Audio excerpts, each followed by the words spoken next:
एक शिकारी ने कुंडी में गोश्त की बोतल लगाकर दरिया में फेंकी। एक मछली उसे खाने दौड़ी।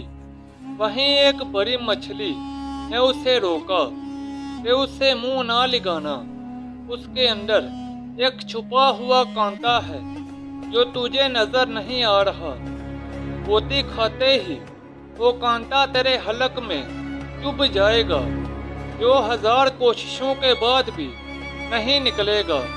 तेरे तड़पने से बाहर बैठे शिकारी को इस बारीक डोरी से खबर हो जाएगी। तू तड़पेगी, वो खुश होगा।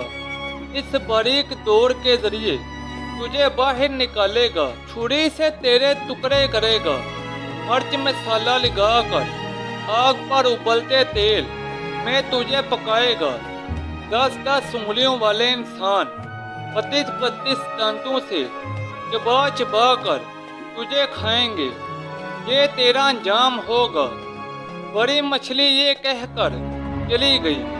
छोटी मछली ने दरिया में रिसर्च शुरू कर दी। ना शिकारी, ना आग, ना खोलता तेल, ना मिर्च मसाला, ना 10-10 उंगलियों और 32-32 दांतों वाले इंसान, कुछ भी नहीं था।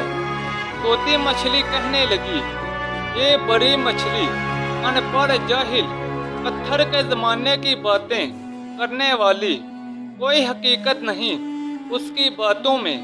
मैंने खुद रिसर्च की है, उसकी बनाई हुई किसी बात में भी सच्चाई नहीं। मेरा ज़ाती मुशाहिदा है। वो ऐसे ही सुनी सुनाई नाम नेहाद गैब की बातों पर यकीन किए बैठी है। इस मॉडर्न साइंसी दौर में भी पुराने फरसुदा नजरियात लिए हुए है। चुनांचे उसने अपने ज़ाती मुशाहिदे की बना पर बोती को मुंह डाला। कांटा चुभा, मछली तड़पी। शिकारी ने दौड़ खींचकर बाहर निकाला। आगे बड़ी मछली के बताए हुए सारे हालात सामने आ गए। अंबिया अलैहिस्सलाम ने इंसानों को मौत का कांटा चुभने के बाद पेश आने वाले गैब के सारे हालातों वाक़यात तफसील से बता दिए हैं। बड़ी मछली की तरह के अक्लमंद इंसानों ने अंबिया की बातों को मानकर जिंदगी गुजारनी शुरू कर दी।